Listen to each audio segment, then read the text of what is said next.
일반인, 취미, 뭐 이런 식으로 한번 남겨줘 보세요. 전 궁금해요. 대체 어떤 분들이 오신 건지. 학생이 한 분 계시네요. 음. 자, 계속 남겨주세요. 저는 5시가 되었기 때문에 바로 시작을 하도록 하겠습니다. 여러분이 스위스 하면 가장 먼저 뭐가 떠오르시나요? 사실 스위스 하면은 이제 알프스라든지 시계라든지 은행이라든지 뭐 용병, 관광 이런 게 막 떠오를 텐데 제가 지난주에 스위스에 갔었거든요.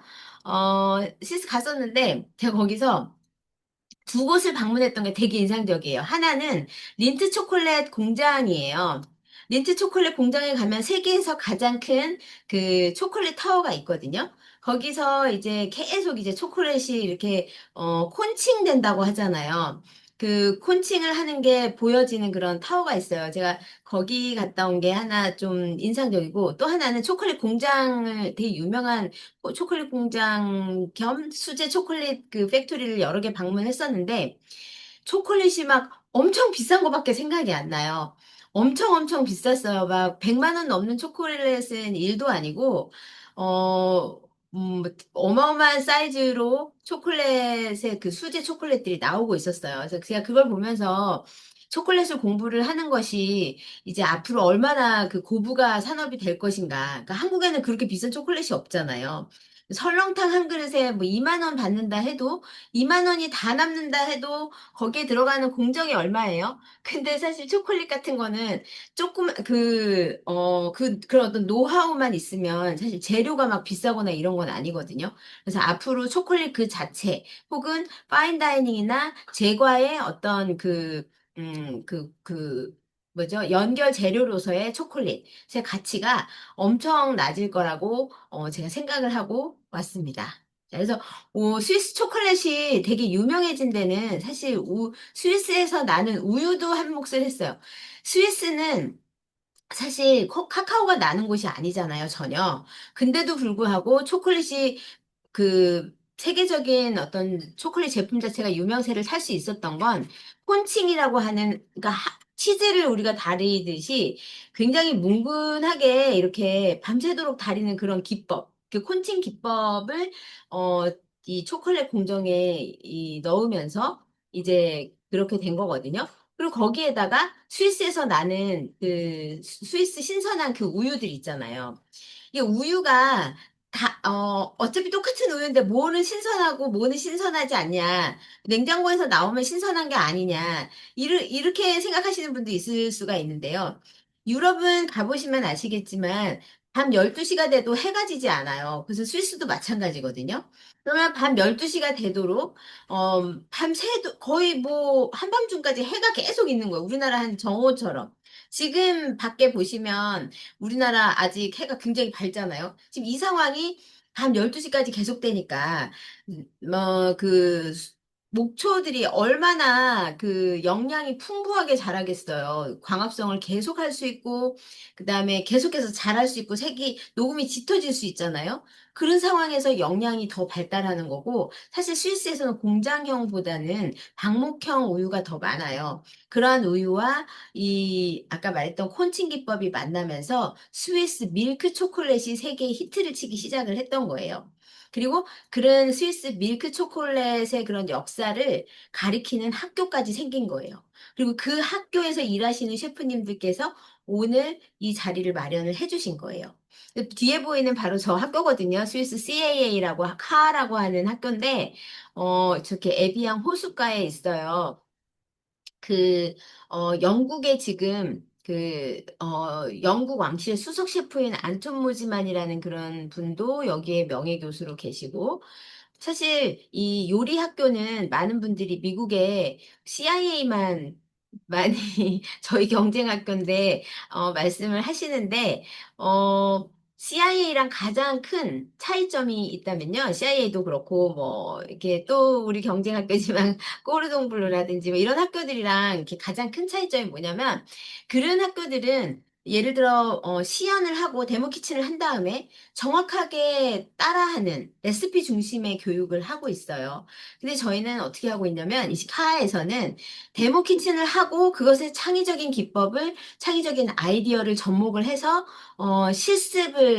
실습을 하는 것을 주요한 수업 내용으로 하고 있어요.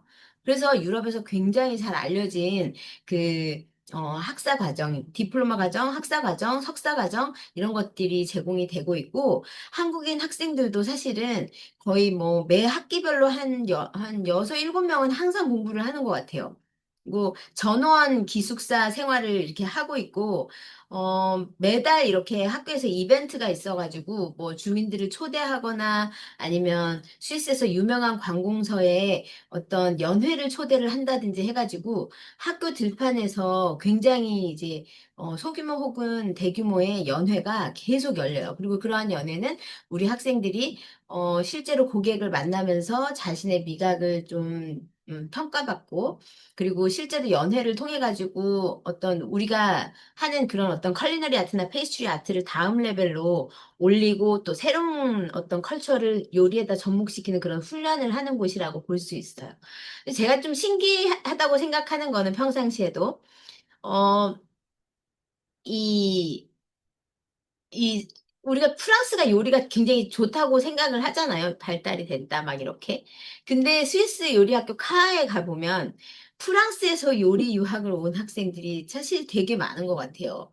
그래서 저는 그게 처음에 너무 신기해서 물어봤거든요. 왜 프랑스에서도 뭐 포보키스도 있고 뭐 에콜 디카스도 있고 리츠 에스코피 많잖아요. 근데 그런 데를 안 가고, 왜 여기 스위스까지 왔는가를 물어보면, 프랑스 학생들이 뭐라고 하냐면, 인턴십이 너무 좋아서라고 해요. 그러니까 이 스카 같은 경우에는요, 한 학기는 학교에서 공부를 하고, 그러니까 한 6개월 되겠죠. 그리고 두 번째 학기에는, 어, 유급 인턴십을 하거든요. 근데 초콜릿이나 페이스트리 아트를 공부를 한 학생들은 요즘 스위스 프랑으로 하면은 뭐 한 달에 한 600만 원, 700만 원을 버는 거는 일도 아니, 이게 굉장히 고부가 인턴을 하고 있거든요. 그리고 학교에서 그런 인턴십을 다 주선을 해주고, 이제 학생들은 한 인턴 오퍼를 한 다섯 개, 여섯 개를 받아가지고, 이제 그걸 가지고, 그중에 선택해가지고, 이제 자기들이 유급 인턴을 한 학기를 하고 이렇게 하는데, 그 스위스에서 유급 인턴십을 하는 거는 프랑스 학생들에게도 굉장히 로망이더라고요. 그래서, 프랑스 학생들, 그다음에 네덜란드 학생들, 그리고 뭐 벨기에, 뭐 룩셈부르크 이런 데서 굉장히 유럽 학생들 굉장히 많이 와요. 그런 상황 중에 이제 초콜릿 같은 경우는 특히 유럽에서 좀 많이 오는 편이고요. 그렇습니다. 그리고 이 학교는 어, 지금 디플로마 과정이랑 학사 과정, 석사 과정 이렇게 다양한 과정들이 가르쳐지고 있어가지고 고등학교를 졸업한 학생들은 보통 이제 학사 과정에 지원을 해가지고 3년 동안 공부를 하고 있고 3년 중에서 한 거의 절반 가까이 아니 3년 중에서 한 1년 정도가 유급 인턴으로 진행이 돼요. 그러니까 사실 학교에서는 실습을 저렇게 하면서 한 2년 정도만 공부를 하면 되거든요. 그래서 오늘 학생이신 분들은 어떤 학교 다니시는지 모르겠는데, 지금 저희 카에 왔던 한국 고등학교, 이렇게 보면은 특성화에서도 꽤 왔었거든요. 일반고나 뭐 외고나 국제고에서도 왔지만, 특성화고 쪽에서는 한국조리과학고등학교라든지, 뭐, 고명외식고등학교, 뭐, 이런 데서 막, 이렇게 왔었었어요. 그래서, 좀 요리 기본기가 다져져 있는 학생들이 굉장히 선호하는, 어, 한재 계정을 다, 좀, 이게 왜 뜨지? 내 계정, 선호하는, 그런 학교라고 볼 수 있습니다. 여러분들 제 말이 지금 잠깐 로그인 이슈가 떴었는데, 제 말이 여전히 잘 들리시면 한 분이라도 네라고 한번 쳐봐 주시겠어요? 네네. 감사합니다. 감사합니다. 오늘은 아주 반응이 좋은 날이네요. 자, 그래서, 제가 한 5분 정도만 이 스위스 초콜릿이랑 그 학교에 대한 안내를 조금 더 드린다고 하면은, 어, 스위스의 인턴 얘기를 제가 방금 드렸는데, 스위스 어슈어런스라는 말이 유럽에서 굉장히 많이 쓰여요. 이게 무슨 말이냐면, 어떤 장인 정신인 거예요. 여러분들 이거 아시는 이야기인지 잘 모르겠지만, 빈사의 사자상이라는 스위스의 관광지가 있거든요. 거기에 가면, 굉장히 울부짖는 사자가 부르봉 왕가의 왕패를 들고, 창에 찔려가지고 죽는 그런 문화재가 있어요. 그런 석조 부조상이 있는데요. 그게 이제 그러니까 스위스 용병들이 파리에 있는 그 루이 16세랑 마리 앙뚜아네트가 이제 프랑스 혁명 군들을 피해가지고 오스트리아로 도망을 갈 때 그 프랑스의 틸리 궁전을 지키고 있었던 스위스 용병들이 프랑스 왕은 갔지만 우리는 그 빈 자리라도 명예롭게 지켜야 된다. 우리가 이 일조차 똑바로 못하면은 이 돌밖에 없는 이 스위스에서 우리 자손들은 그나마 이런 용병조차도 해먹지를 못하게 된다라고 하면서 이제 그 용병장이 마지막 명령을 내리거든요. 근데 그것은 전사하라라는 그런 명령이었어요. 그러니까 한 70명이었나? 그 스위스 용병들이 그 자리에서 다 서로가 서로의 창에 맞아서 전사를 하거든요. 그때부터 이런 목숨을 바쳐서 어떤 자신의 할 일을 다 했던 스위스 사람들에게 붙여진 유럽의 속담 같은 말이 있는데 그게 바로 스위스 어슈어런스라는 말이에요. 스위스 사람들은 농담을 즐기지 않고 스위스 사람들은 항상 이름을 잘라서 부르지 않고 스위스 사람들은 시계처럼 항상 정확하고 모든 미션을 완수하는 성품으로 유럽에서는 굉장히 잘 알려져 있어요. 그래서 이러한 스위스 어슈어런스, 스위스 장인 정신은 초콜릿을 만드는데도 굉장히 유명한데, 이제 스위스 초콜릿 중에서 뭐 린트 초콜릿이라든지 아니면은 여러분들 많이 아시는 투블론 있잖아요. 투블론 초콜릿이라든지 이런 것들이 있는데, 뭐, 그런 초콜릿뿐만 아니라, 뭐, 다른 초콜릿, 뭐, 칼리어도 있고, 이런 초콜릿 브랜드들이 다, 어, 굉장히 그 맛과 품질과 이런 것을 일정하게 유지를 했어요. 그러니까 순도 높은 이런 순도 높은 식자재를 일정하게 생산을 해낸다고 하는 것은 사실 쉬운 일이 아니거든요. 우리가 과자 같은 거는 뭐 이런 식품 첨가제가 주로한 맛을 내기 때문에 그게 뭐 일정한 맛을 내는가 아닌가 이런 게 크게 중요하지 않고 사실 일정한 맛을 내기가 쉽죠. 근데 초콜릿이라든지 이런 원료 중심의 그 식자재들은 일정한 순도를 유지한다는 것 자체가 굉장히 어려운 일이에요. 치즈도 마찬가지고 햄도 그래서 마찬가지인데요. 그래서 유럽에서는 이런 치즈나 초콜릿이나 햄에 대해서 이런 그런 어떤 공정한 레벨을 부여하는 그런 단체들이 굉장히 이제, 사회적인 압력도 넣을 수 있는 권력단체인 경우가 되게 많아요. 그래서 굉장히 중요한 문제죠, 유럽에서는. 그런 어떤 장인 정신이 반영이 되어 있기 때문에 스위스 초콜릿이 또 굉장히 유명해졌다. 그래서 제가 마지막으로 스위스 초콜릿을 맛있게 먹는 방법에 대해서 말씀을 먼저 드리고 싶은데 와인이랑 똑같아요. 초콜릿도 우리가 초콜릿을 누가 준다고 하면 그냥 우정우정 먹는 게 아니라 우선 그 향을 좀 맡아볼 수가 있어요. 거기서 모카 향이 나는지 우유 향이 좀 더 진한지 계피 향이 진한지 이렇게 좀 보면 좋고 그 다음에 초콜릿이나 치즈나 햄이나 또 똑같은데요. 와인도 사실 그렇지만 작은 조각으로 나눠서 이렇게 조금 이렇게 바로 씹지 마시고 천천히 녹여서 처음에 이렇게 드셔보시는 게 좋아요. 그래서 어 조금을 잘라가지고 혀끝에다가 녹여서 한번 먹어보는 거예요. 두 번째도 또 그렇게, 세 번째도 그렇게.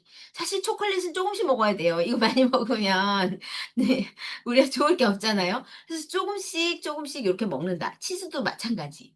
치즈 막 이렇게 막 우적우적 이렇게 한 입씩 막 베어 물면서 먹으면 안 된다. 초콜릿도 마찬가지. 그리고 그렇게, 먹으면 이제 초콜릿 값도 감당이 안 될 수가 있어요. 그러니까 말하자면, 우리가 지금 와인도 그렇지만 요런 고급 제품들은 조그맣게 해가지고 이렇게 여러 횟수를 나누어서 음미하면서 마지막 향까지, 느끼면서 그렇게, 먹는 게 좋다. 그래서 그 안에 뭐 견과류나 뭐 스위스 초콜릿 같은 경우에는 말린 과일도 들어있고 막 이런단 말이에요. 그래서 고급 초콜릿을 먹는 방법은 그와 같다. 뭐 한국에서만 1,500원짜리 초콜릿을 사가지고 먹을 때 막, 그때도 사실 그렇게 먹으면 좋긴 하죠. 살이 안 찔 거니까요. 자, 그래서 제 말은 이렇게 마치고요. 이제 스위스에서 이제 셰프님을 모시고 바로, 시연을 들어가 보도록 하겠습니다. 자, 한번 볼게요. 우리 선생님 불러보겠습니다. 모셔보겠습니다. Hi there. Hello, good morning. Good morning. I was ta- I just wa- I was talking about the history of the Swiss chocolate and the things going on about the Swiss current chocolate factories. So Oh, amazing, yeah, amazing. Thank you as very well as much for this your little introduction. introduction about the CAA. Okay, okay, thank you very much for your introduction. So So are we yeah, ready to get started? I read up your email and I picked up the chocolate with the fine dining things. You read it, right? That's correct, yes. So you ready for everything?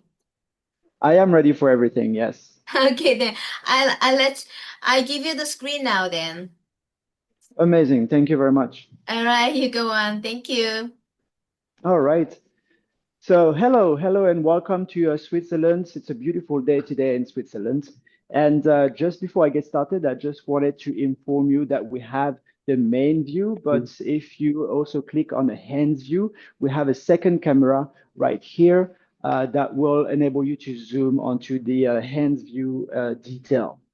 So as it's been introduced, today we're going to have a little session today of about 30 minutes, during which I'm going to demonstrate and present one of our chocolate plated fine dining desserts. So I crafted this one pretty much specifically for this session with the inspiration from our program, obviously. And a plated dessert is a very good element to demonstrate and to showcase our school because it's something that the students will work on, whether they are pastry students or they are culinary students as well. So most of our students, if not all of our students, are actually going to be exposed to fine dining plated dessert.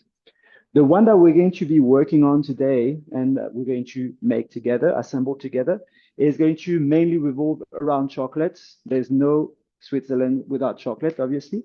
And to celebrate the chocolates, I kept it extremely simple, flavor-wise. I just play with the texture a little bit. So we're going to have a lot of different textures of chocolates.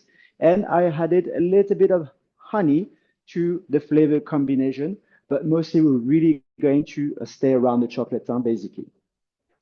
So the first thing that I would like to go through and to demonstrate is going to be the base of our, and this is going to be a cocoa sablé. So we're just using the cocoa part of the chocolate here in this case. So we've got a sablé dough that I have right here, and that was made with some icing sugar, some flour, some cocoa powder, and a little bit of butter and a little bit of egg yolk to bind it together into a dough. So once we got the ingredients bind it into a dough, we're just going to come and roll the sablé nice and thin. And as you can see, we're going to do that in between two pieces of plastic.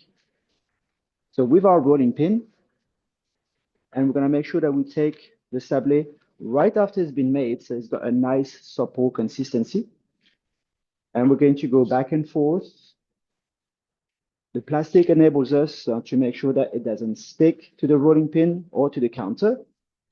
And the plastics are reusable for the same purpose as well. So they're not going to get wasted. We'll reuse them multiple times.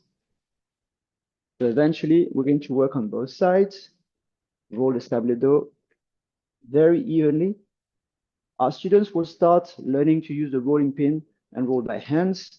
And then eventually, when they move up into the level of their study, they will start learning also about using the dough sheeter, which is a machine that enables to roll much bigger quantities. And therefore, they are ready for when they encounter these types of machine in the industry, in their pastry shop, in their restaurants, and the hotels. So with the cocoa sablé here, we're looking for a nice thickness, even of about 3 millimeter. Once this is done, we're going to have our cocoa sablé chilled into the fridge in order for it to acquire a nice firm texture and to cut it into shape. The shape that we're going to be using is a nice elongated oval cutter that I have here. And for this, the sablé needs to be very cold and very firm. So for the purpose of the session, I have another piece which is already rolled and already chilled. So I'm just going to go and switch for that nice cold piece.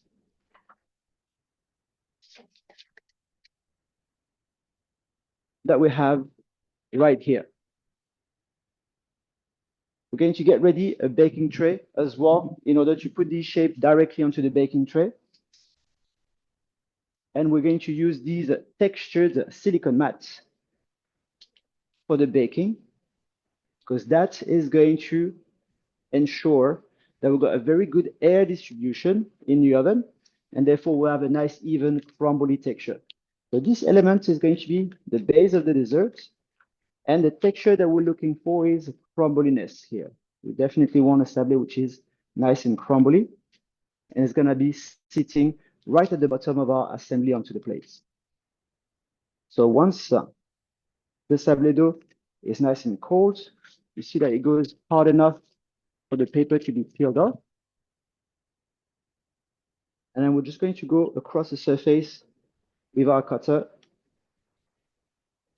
to sample the shape and then push them out directly on the baking tray so we don't damage the straightness of our shape here, because this is a dough that will go very cold and very hard, but as soon as we take it out of the fridge, it will also go quite warm and soft. And we want these shapes to stay very nice and straight. So not only we want them to stay nice and straight, but we also want them to stay nice and flat. So to do this, we're going to make sure that when we bake in the oven, we're going to come and place a second textured silicone mat above it, perforated silicone mat as well, we call them. So it still lets all the hot air of the oven nicely through for a nice even baking, but it puts a light pressure on the top as well for it to stay nice and flat during the baking. So that goes in the oven for about 10 minutes at 170 degrees. Once they are baked and cooled down, our sablé will remain nicely in shape. And the interesting thing about this is that our textured silicone mats are going to print a nice little pattern as well on both sides. So that's going to be very interesting looking as well for the aesthetic and the cosmetic of our dessert. So once they are baked, they are extremely fragile. We took a lot of precaution during that recipe to make sure that we got a nice, delicate texture. So it is going to be therefore nice and delicate and to be handled extremely, extremely gently. Next up, I'm going to talk to you and demonstrate how we're going to make the decorative part of our plated dessert. And for this, we've used some tempered dark chocolates. We're going to use some chocolate from our partner company, Felchin, from the Switzerland chocolate. And we use a dark chocolate here, 65%. So using that tempered chocolate, tempering is a technique that we teach our students and that we really push in detail because it comes back very often in the pastry industry, not just on plated desserts, but on cakes and also artistic work. Tempering chocolate is a very important skill to have. For that tempered chocolates, we've just spread the tempered chocolates onto another one of these piece of plastic, very thinly. And then once the chocolate was spread very thinly onto the plastic, we just came and rolled that plastic and then hold it into shape until the chocolate re-hardened again. And once the chocolate was hardened again, we could peel off the plastic from the surface, leaving us with a little cylinder, very thin cylinder of chocolates of a very specific length as well. We make sure that we cut it of a very specific length so it fits the purpose of our dessert. And this is going to be just the beginning of the decorative part, right? That we're going to have quite a bit more work onto this one. First, we have the opening of the cylinder here, which we're going to smoothen slightly. And for this, we're going to use a little bit of heat. So we're technically going to melt our chocolates. And for that purpose, we're going to use a heating table. So this is a table that's a little bit like a cooking stove, will heat up a surface that will become a little hot, but not so hot so we cannot cook on it. It's safe to touch with your bare hands. It's just enough to melt chocolate, basically. So very carefully, we're going to take our cylinder and the opening. We're just going to come in, very briefly rub it onto the heating table. Well, just enough to create a slightly wider opening. And because we melted chocolate, we're going to make sure that we give that a little wipe before we put it down. So that's going to give us some stability to work with. And what's going to happen is that this chocolate shell here is going to kind of encase our main elements. But if we leave it as it is right now, it's also going to hide our main elements. Our main elements sitting onto the sablé and hiding inside this case here is going to be a tube of chocolate and honey ganache, which is going to be glazed nice and shiny with a cocoa glaze. And therefore, we don't want to hide it with that chocolate shell. That would be a shame. So what we're going to do is that we're going to open up a lot of holes in that chocolate shells. And I'm going to show you how this is done. For this, we're going to use a little bit of heat again, but this time in the form of what we call a heat gun. So heat gun works a little bit like a hair dryer. It's going to blow hot air and it can be regulated. We're going to use it on very low heat. And we're going to use a variety of little round cutters, different sizes. Yes. And what we're going to do with these round cutters is that we're going to take the tip of the cutter here that we're going to heat up using the hot air from our heat gun. Yes. And then once it is nice and hot, we're just going to come and then melt some little holes. You see all across the surface of our main chocolate cylinders. And we're going to alternate the sizes as well. We're going to start with the bigger ones. And then we're going to go down to the smaller ones.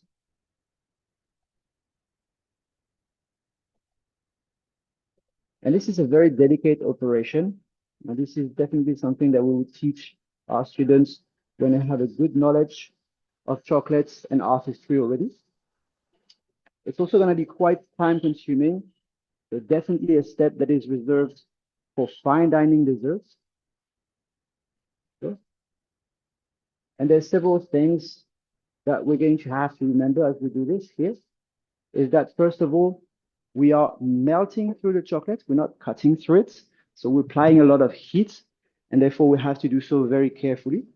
And that the more holes that we make onto our decor here, the more beautiful, light, and elegant the decoration will be.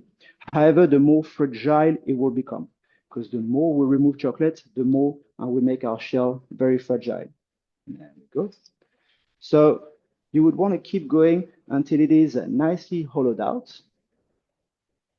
And once again, for the purpose of our session here, I've got a few of those decorations already done. So eventually, we would go all the way until we got our shells really nicely hollowed out. So they are going to come and decorate our main elements, decorate our tube of ganache, which is glazed, but without hiding it.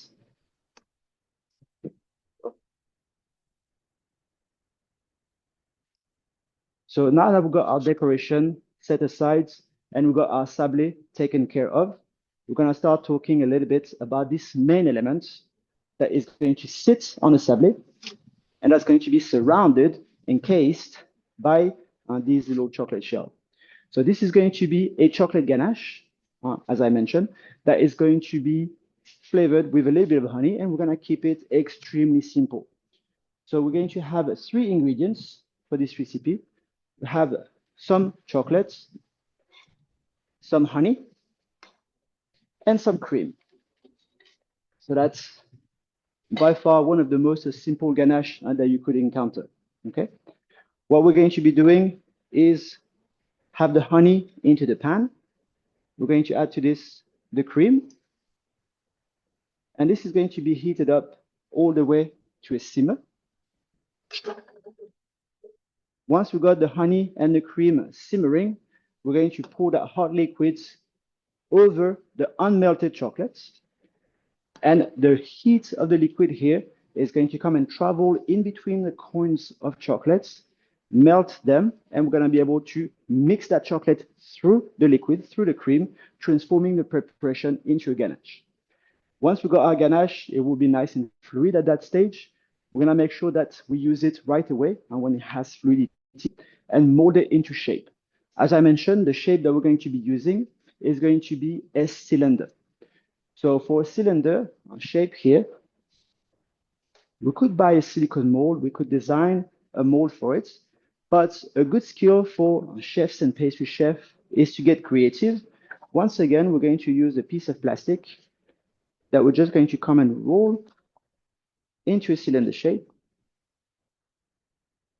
So as we roll, we're going to define the diameter that we want, which is about 2 centimeters in diameter for 11 centimeters long, exactly the same length as our little chocolate shell here. So they meet exactly in length. And once we got that diameter defined, we're just going to hold the cylinder by just taping it in position. So we're just going to apply a few pieces of tape. There we go. So our cylinder doesn't spring open.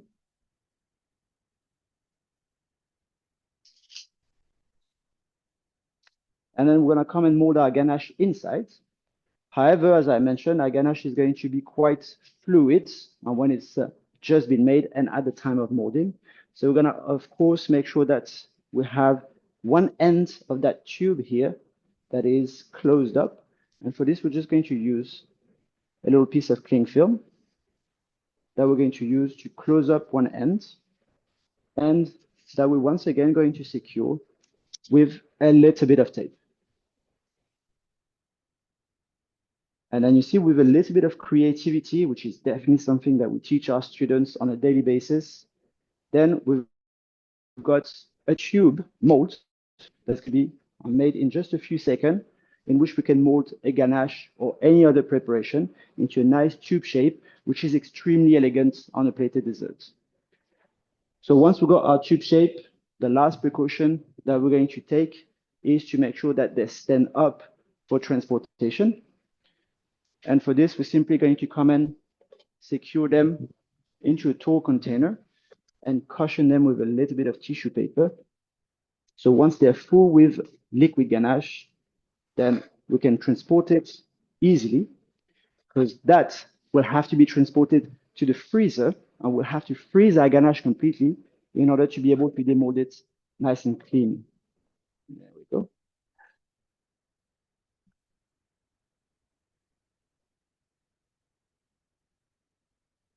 So we're going to get started here with the making of the ganache. So onto the induction cooking stove here, we're going to start heating up the cream and honey. And remember, we don't want to boil this too much. We only want to bring it to a simmer.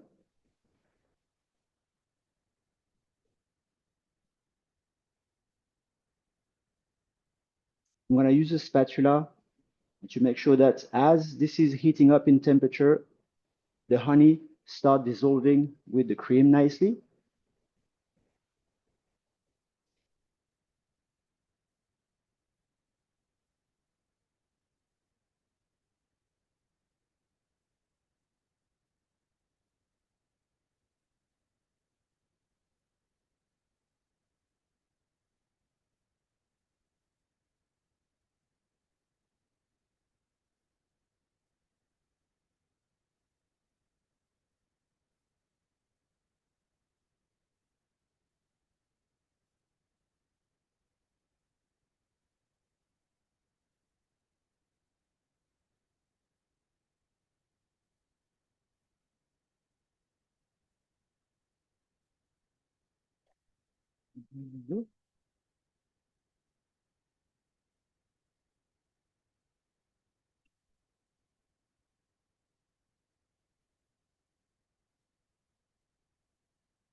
And then surely enough, as soon as we have a little bit of a simmer here, we have the honey smell and that's coming from the pot very nicely.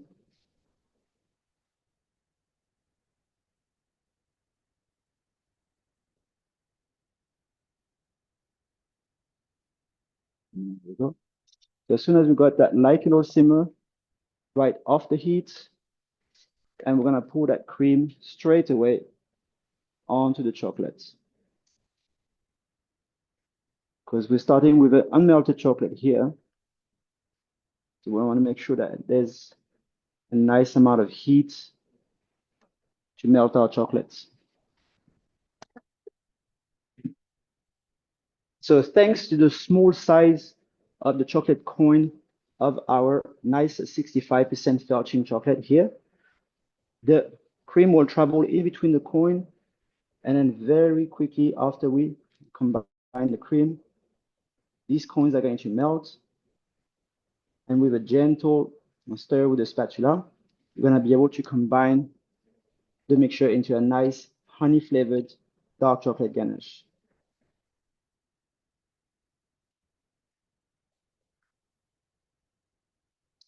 So once this is done, the final step for the chocolate ganache will be to come and mold it inside the tube that we prepared, and then to transport it in a freezer to freeze it completely hard so it can be demolded into that nice clean cylinder shape and to be glazed with our cocoa glaze as well.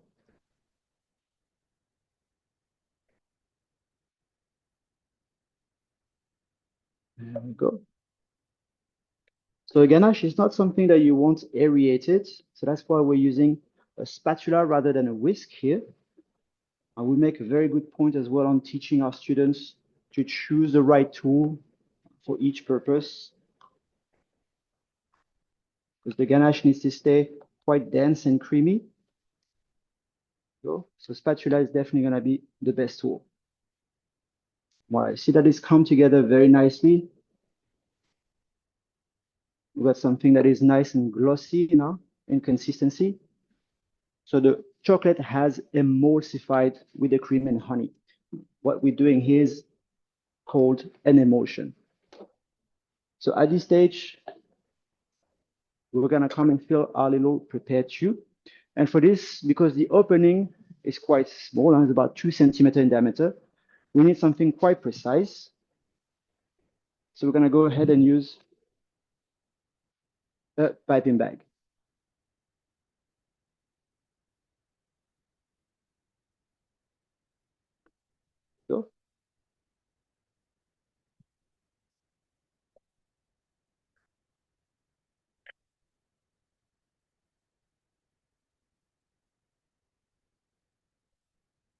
So with our chocolate ganache in the piping bags, we're just gonna cut it open nice and small.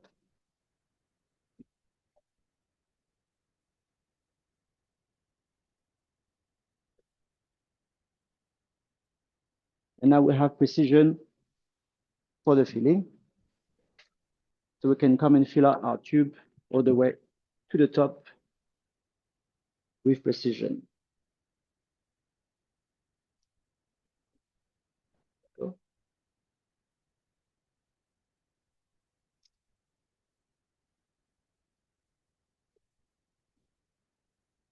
et voilà.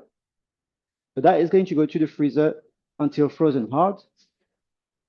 Once again, obviously, for the purpose of the session, I've got some that are already frozen that we're going to be able to finish our dessert with right away.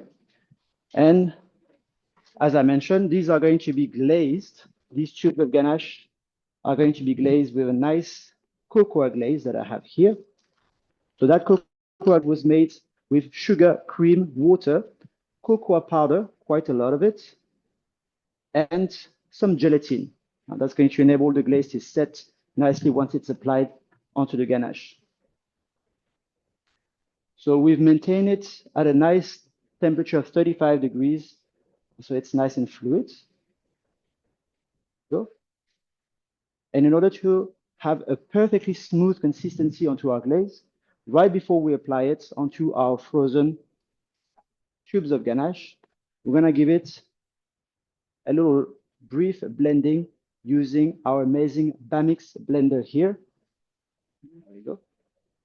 And that's going to give our glaze a very, very nice, smooth and shiny consistency. Now, when we glaze the ganache tubes, we're also going to have a little bit of excess dripping off. So that's why we're going to get ready a tray with a cooling rack to allow for that excess to drip off. And then once they are glazed, we're going to pick up our tubes and have them sitting directly onto our sablé. So I'm just going to gather our tubes of frozen ganache and then proceed to the glazing, which is going to take me just a few seconds off camera.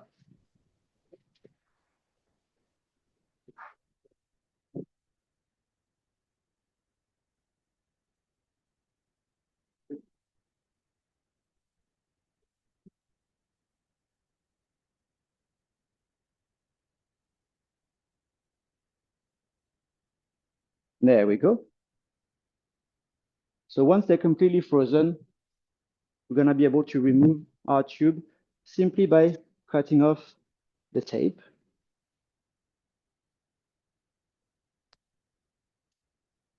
And see, we can just peel off the plastic and we've got a perfectly shaped ganache tube that is going to come and rest onto the cooling rack.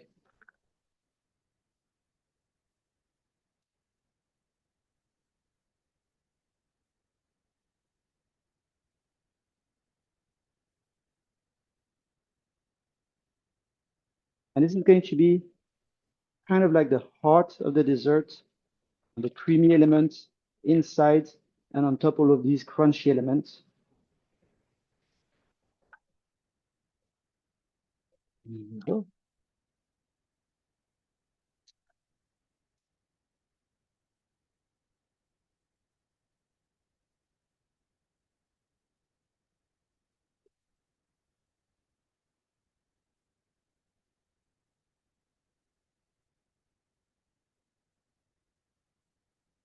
And when it comes to the glazing, it's important that we glaze onto a frozen item.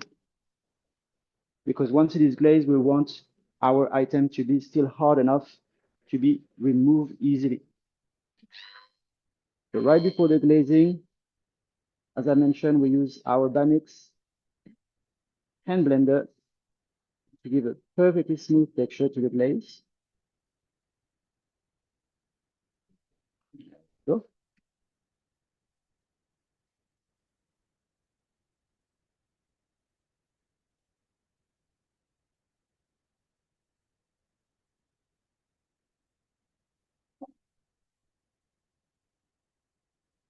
and then we're going to apply a nice stream of the chocolate glaze onto our tube,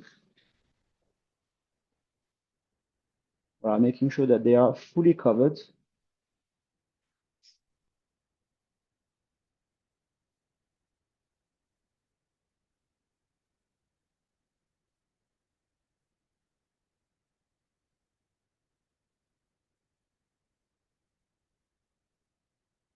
There we go.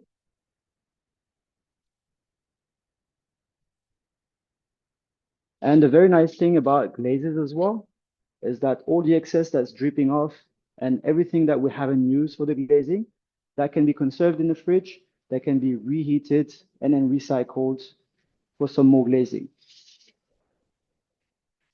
So what we're going to do is let the excess of glaze drip a little bit, and we're going to let a few minutes for the gelatin to set, which is only going to take a few minutes. And in the meantime, we're just going to prepare our plate on which this dessert is going to be sitting.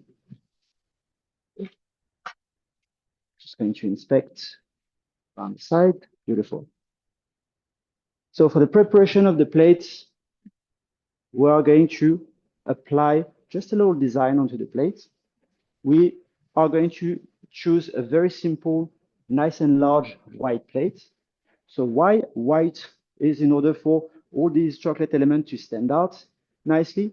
And why large? Because a large plate, even though it's not going to be for a big portion dessert, is always going to be more attributed to a fine dining atmosphere. So the design that we're going to apply is going to be a brush of melted chocolate that we're going to make spiral at the center of the plate. So that's why I'm sitting the plate onto a spinning table. Well, so the plate you see gently and constantly spin. And I have a little bit of melted chocolate here that was fluidified with a little bit of cocoa butter. So it is all natural, but it's a little bit more fluid than regular chocolate. And I'm going to be able to make a nice spiral brush onto the plate. There we go. I'm going to go back around a few times until we're happy with the design.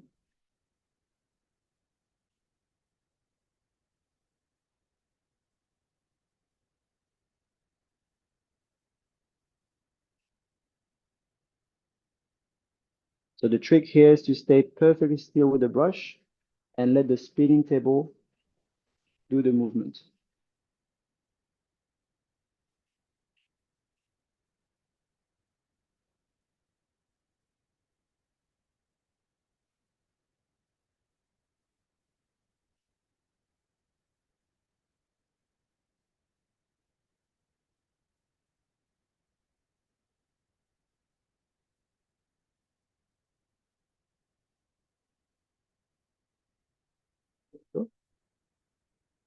So that's our first plate. We're going to go ahead and do a second one, and then we'll be able to assemble everything.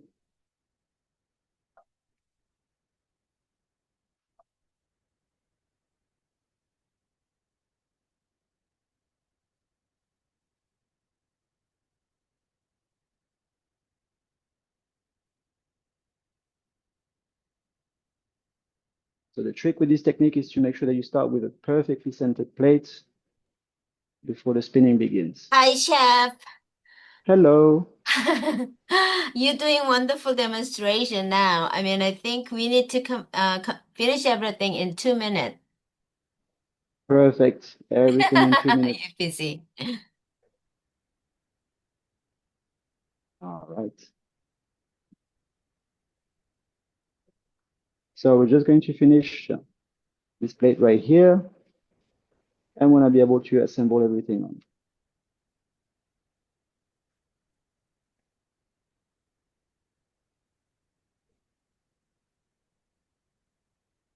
There we go.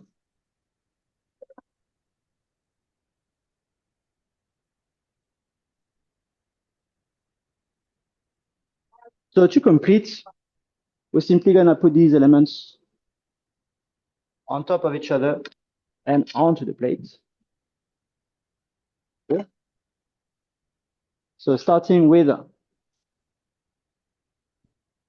our ganache nicely glazed here onto the crémeux, onto the sablé, sorry. So for this, we're just going to hold it very carefully with the skewers to come and place it on a sablé.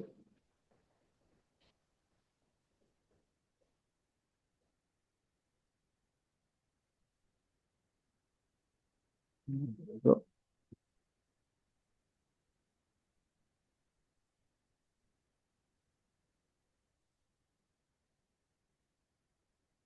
We're going to place the sablé now containing the ganache onto the plate as our main element.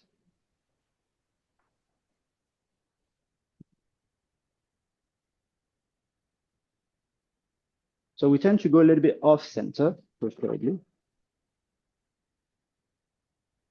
There we go. And then we're going to go with our shell decoration inserted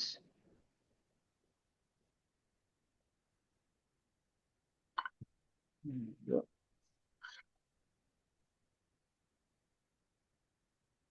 As a final touch.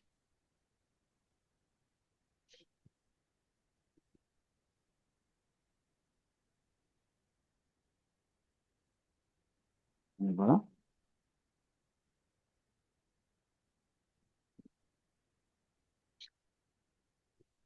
And finally, just to proudly represent our school, we have a little chocolate with the logo of the academy that we're going to place right on top of our dessert for this representation. There we go. There we are, ladies and gentlemen. I hope that you appreciated and enjoyed this class and that has given you a nice little taste of a demonstration here at the Culinary Art Academy. I thank you very much for your attention and I hope to meet you very, very soon in Switzerland. Thank Yeah, you. thank you. And we're gonna have some questions for 5 minutes. Absolutely. Okay. Is there Absolutely. anybody? 혹시 질문 하실 분 준비되신 분 계실까요? 질문은 말로 해주셔도 되고, 또 이렇게 남겨주셔도 되고요.